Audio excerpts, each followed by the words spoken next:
Going on, my friends? This is Rick, and this sure see the tail. And let's see if my volume just a hair too low. Seemed like the last couple of videos I reviewed, when I listened to them, my voice just wasn't coming through as much. I don't know. Like I said, I'm using this headset, and I don't know exactly. Everything's an experience, right? Trying to learn things stuff. Now, okay, so I got a bit of a mess going on the desk here for this morning. I wanted to cover a couple different things on the video, so we'll just start with that game system that I've been showing you guys, Interstellar Travel or Interstellar Frontiers, that I have been creating and working on and spent a good long time doing.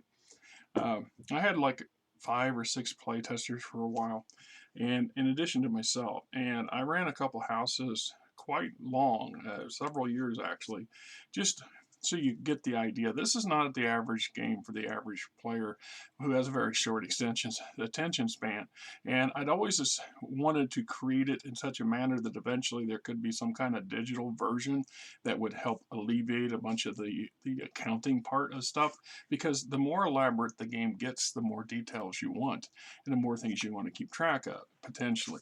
And that's exactly what these are. This is one of several houses that was created during that time, and you can see enough so that I put them together in a binding and kept them. And I have two very large totes out in the garage that are just full of different variations and notes and extra add-ons and secondary things. And I kept those for all these years, in part because they are proof of provenance, if you want. It's my proof that this is not something I just kind of blew up in one day or a few weekends, and something that I spent a lot of time developing and improving on, and so on and so forth.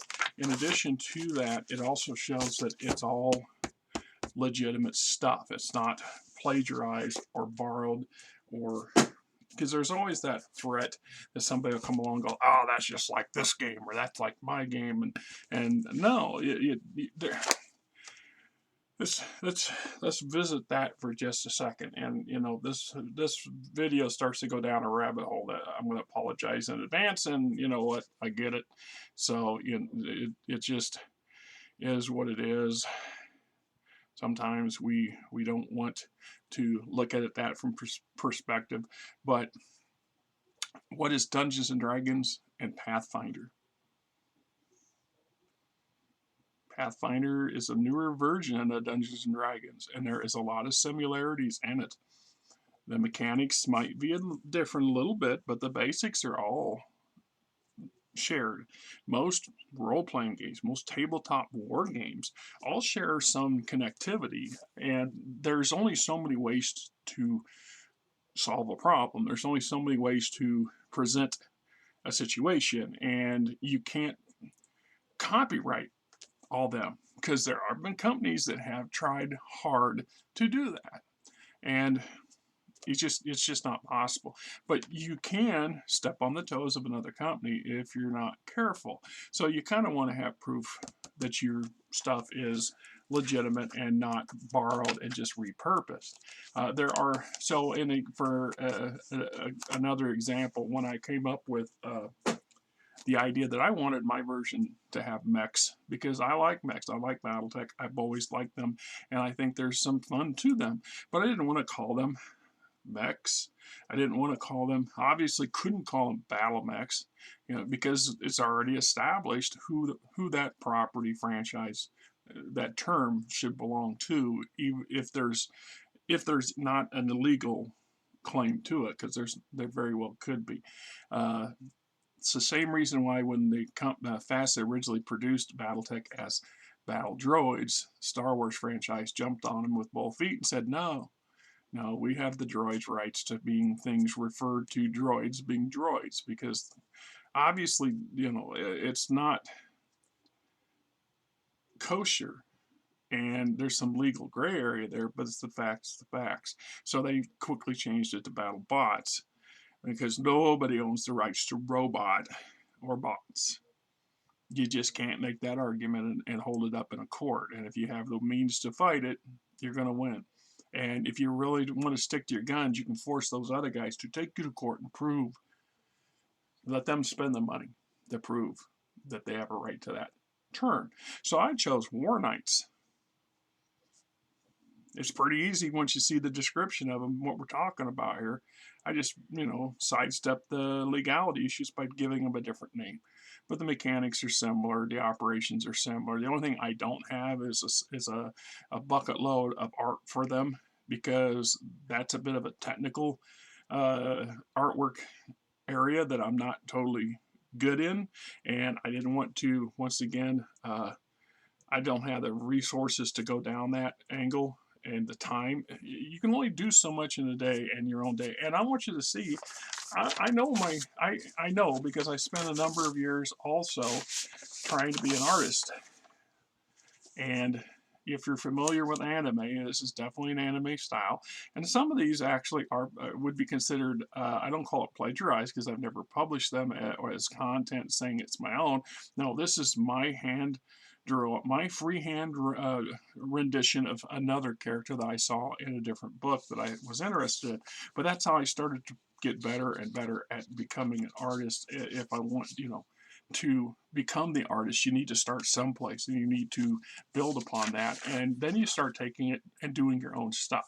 So this is based off, for an example, one of the characters, one of the NPCs, and my friend Shannon's bird people house, the aviaries, and in a number of these books here are referring to that big grand house experiment. And we would talk so much about these characters and stuff that I wanted to have some kind of, I don't know, visual implication or a visual picture to work upon. And then obviously this here is an original. That's an original, the actual artwork on the page. Some of these I did, and then I made copies of them, and I have the originals tucked away somewhere. I'm just not sure. But here is yet another character from his house, and then, right? Let's see if I can. If I know what's in here because I was just looking at it the other day. He was trying to describe what he thought his house lord's palace might look like. And so this is the artwork I came up with that kind of gave us a visual look to what the Hatheon Palace might look like on his planet. And then on a different thing altogether, I started doing, here's Torny. This would be a Helion, which is also from his world, and a character race that I'm really, really fond of. So in addition to that, once again, I've said, I've taken, over the years, I've made numerous attempts to write a novel. And one of my biggest problems with writing novels and stuff is that I lack a lot of self-confidence. I also did a lot of stuff freehand, handwritten, and I just didn't have it digitally formatted.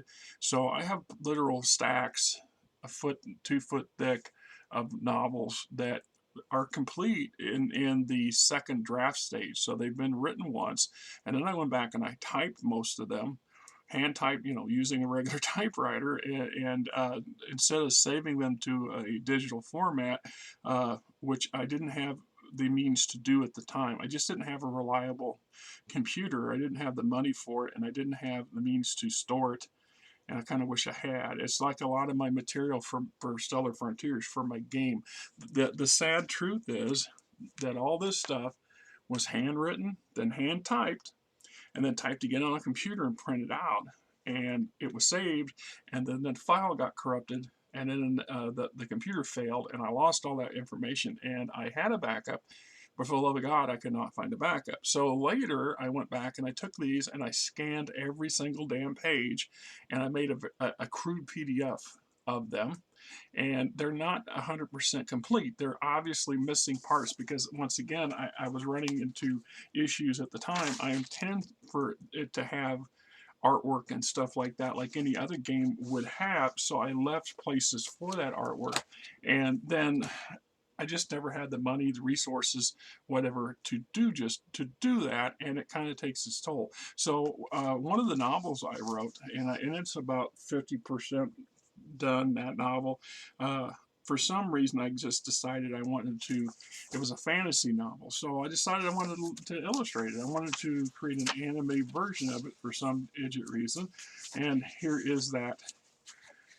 The first 3 or 4 chapters of that story being animated, and I mean, some of it I had to scan it. I did the artwork first, and then I scanned it. And the reason I had to scan it was so I could take it back, and I could use a word processor to put in a typed version of the dialogue, because my personal handwriting is horrific. I mean, it is a running joke or a gag for a lot of people in my world, and I get tired of it sometimes. Anyway, so for example, here is the actual artwork page, because it's on a bit of a thicker piece of paper that I drew, and then this is the copy of it that I scanned on a much better scanner and put into play. And I just never did anything with it. I didn't know what to do with it, and is what it is, as I like to say often and frequently. I also had done a number of short versions of this is based off of some characters and some scenes in my house, Shadeus. And I'm a big lover, fascinated with dark elves in general, and some of their oddities. And so I created the Shadeus, who are basically Stellar Frontiers version of dark elves, and they have a very unique society, and it's pretty deep, and their backstory is well established, well developed. So I've developed some artwork panels to go with it, just because I was fiddling around and had an interest in it for some reason. And I've also got some up here that, when we talk about the chat, or having things for, rather not YouTube is for children, and I've always said, no, this is not for children. And so I will pull out some color ones that I have stuck away. This was a working potential prototype for a cover art for one of the novels that I have not published. I also recently published a blurb, or I don't know what YouTube calls that doohickey, that I just recently opened up, and it shows a picture of Lucalos and Ripper, who are breaking into a secret storage facility in his father's house. And that was also not as nicely drawn as this one, but it still was going to be some kind of potential working art for a cover. And this, of course, is a different Hellcat with a different set of issues. That's in the story. And here is Lord Tiber and one of his assistants, and this just gave us some flavor and view of what Shanna's house internally looked like and what his people worked. And this is on cardstock.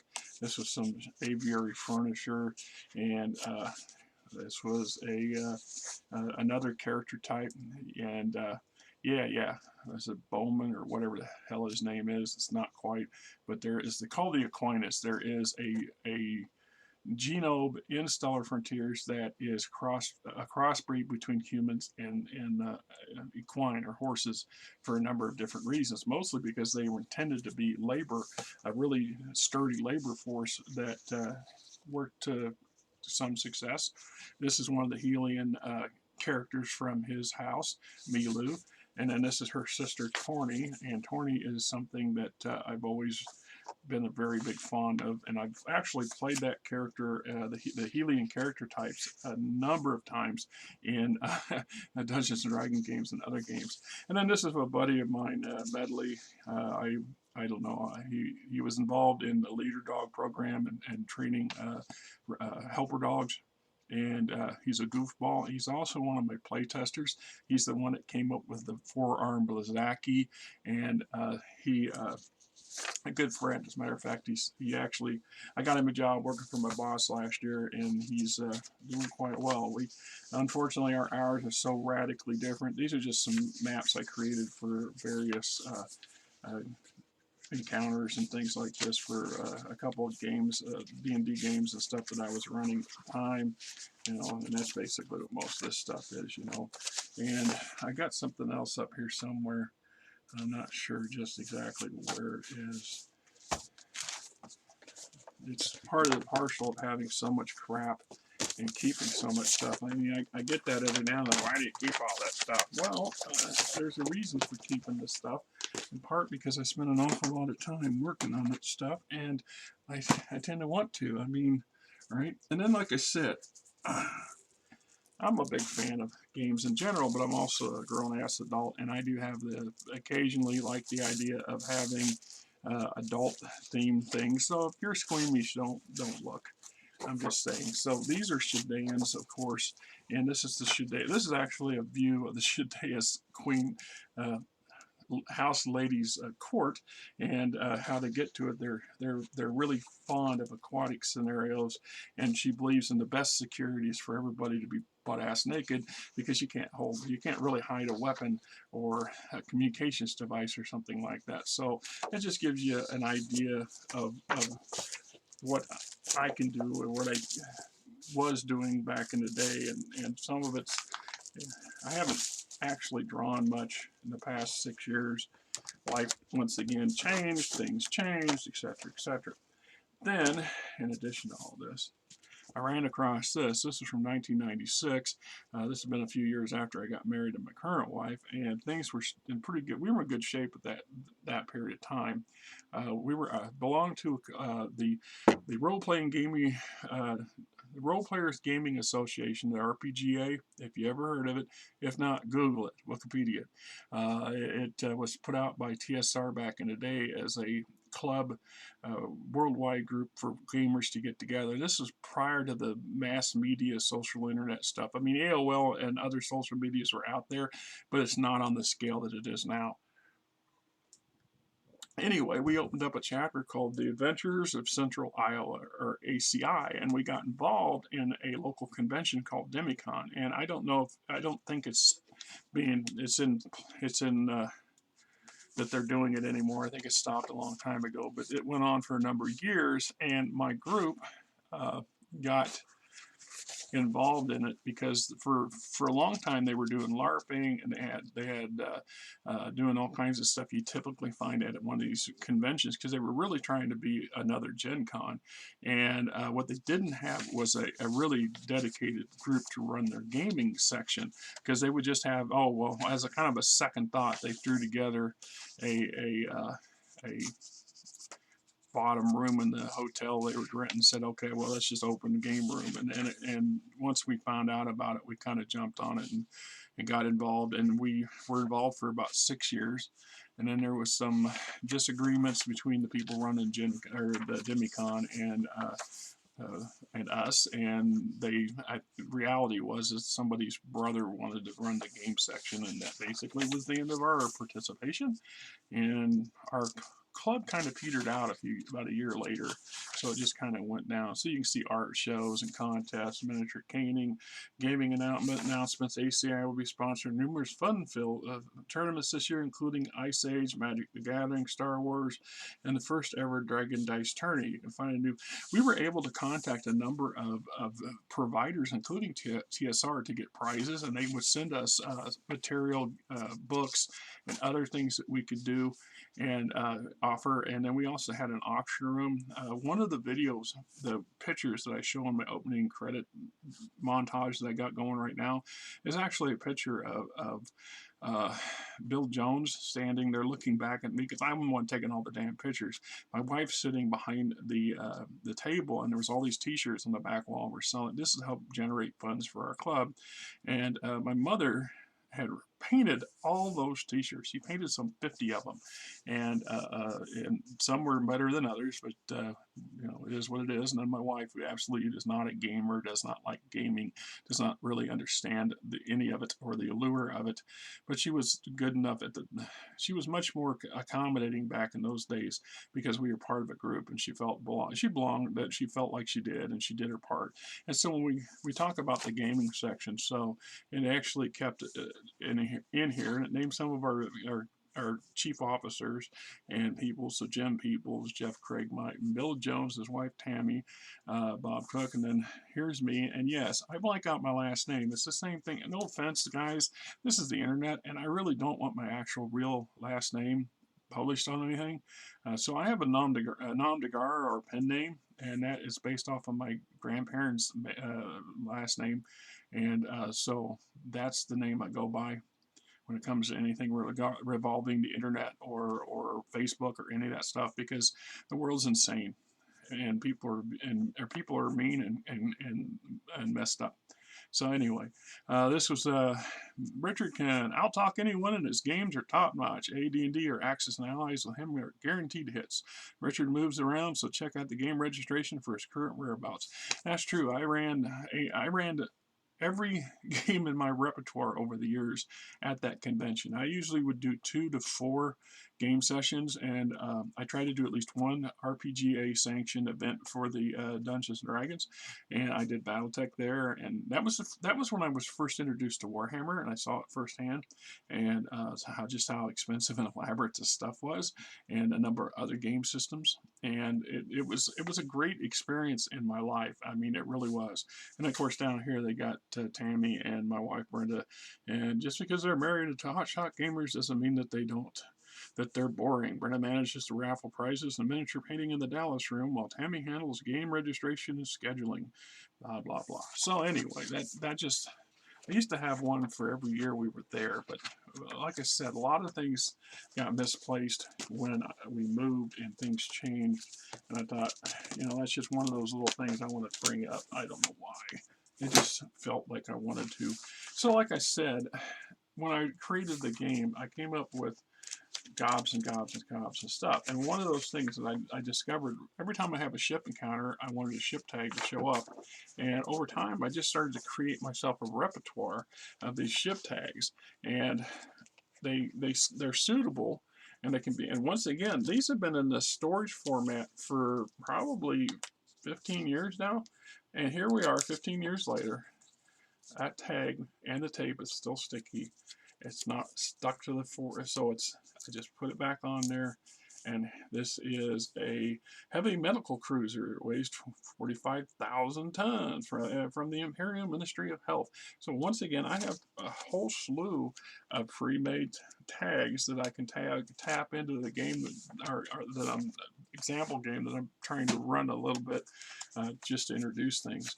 And you know, like I said, just how much material and effort did you want to put into it? I mean, I really, this is my section for my house defense forces, and I was working on developing at this stage I was doing battalions, and I had about 4 mercenary commands in my employ, and various